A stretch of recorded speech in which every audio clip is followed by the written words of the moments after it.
Guys, অনেক হতাশায় সময় কাটছে। জীবনের অনেক উত্থান পাতান, ভালো সময় পাশাপাশি খারাপ সময় থাকে। তবে বেশিরভাগ মানুষের ভালো সময় চেয়ে খারাপ সময়টা বেশি থাকে। তো আমি অনেক সময় হতাশ হয়ে যায়, অনেক সময় ভেঙে পড়ি আমার বিভিন্ন কারণে। আবার মনটাকে ভালো করার চেষ্টা করি। মানুষের তো অনেক ধরনের সমস্যায় থাকে, পারিবারিক সমস্যা, কার্যক্রমের সমস্যা, বিভিন্ন রকম মানে আহ, বন্ধুদের সাথে হোক, বিভিন্ন পারিপার্শ্বিকতার সমস্যা, এলাকার সমস্যা, এরকম বিভিন্ন সমস্যার মধ্যে দিয়ে মানুষের দিন কাটে।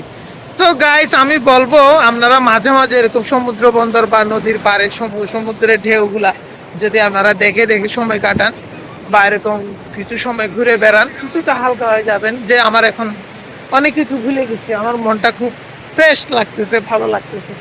আমার মনে হয় জানি এই যে সমুদ্রের ঢেউটা আসলো আবার চলে গেল, আসলো মানে সব সমস্যা নিয়ে আসলো, এই যে চলে গেল মানে সব সমস্যা দূর হয়ে গেল।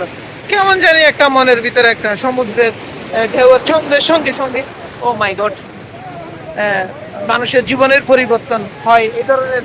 এই যে এটা উত্থান পাতান হয় জোয়ার ভাটার মতো।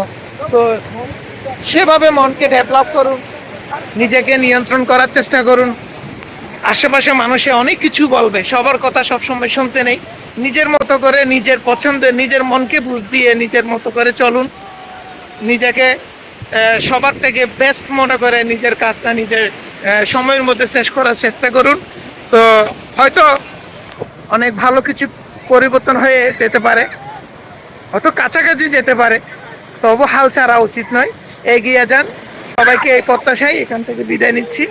তো এখানে ঘুরে বেড়ানোর একটা ছন্দময় হৃদয় নিয়ে, হাস্যোজ্জ্বল খুশির ছন্দ নিয়ে সবার কাছ থেকে বিদায় নিচ্ছি।